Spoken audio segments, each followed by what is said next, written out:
In the heart of the Pacific, there lies an island like no other. Known to the locals as Kaiho, it was said to be cursed, a place where people would go to seek adventure but never return. The stories spoke of strange occurrences, disappearing settlements, eerie whispers in the wind, and an unshakable feeling that one was being watched. It was 1955 when a group of scientists decided to investigate these claims.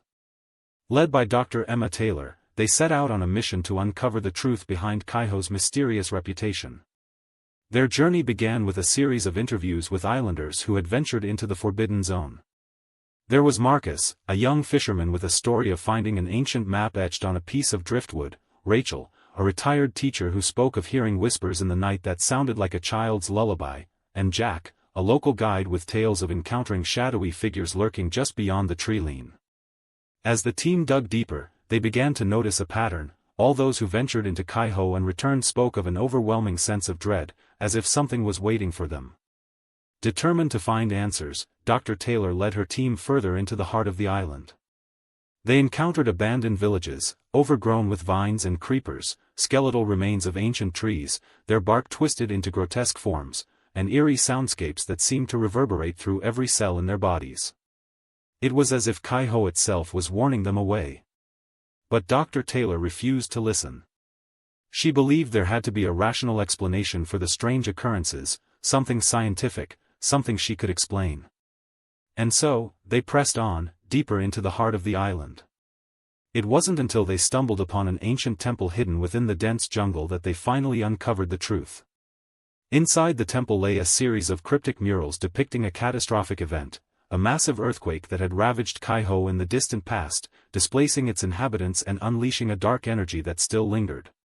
It was this energy, Dr. Taylor realized, that was responsible for the whispers, the feeling of being watched, and the unshakable dread that consumed those who ventured into Kaiho. But there was more to it than just science. As they explored further, they discovered an ancient ritual had taken place within these very walls, a ritual that bound the island's inhabitants to the land itself, ensuring their safety and prosperity in exchange for their souls. And when the earthquake struck, it not only took their lives but also broke this binding contract, releasing the dark energy that now plagued the island. It was then that Dr. Taylor understood the true nature of Kaiho, a place where time stood still, where the past collided with the present. The whispers she had heard were not just random noises but the echoes of those who had come before, trapped between worlds, desperate to be free.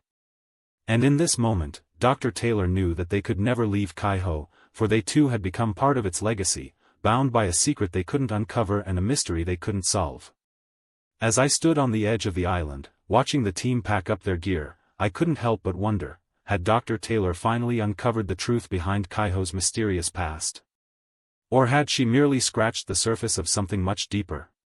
The questions lingered long after I left the island, and to this day, I still find myself drawn back to its shores, haunted by the whispers that seem to echo through my very being. For in the end, it wasn't just a story about an island or its secrets, it was about the human condition, our capacity for survival, our willingness to confront the unknown, and our unrelenting quest for answers.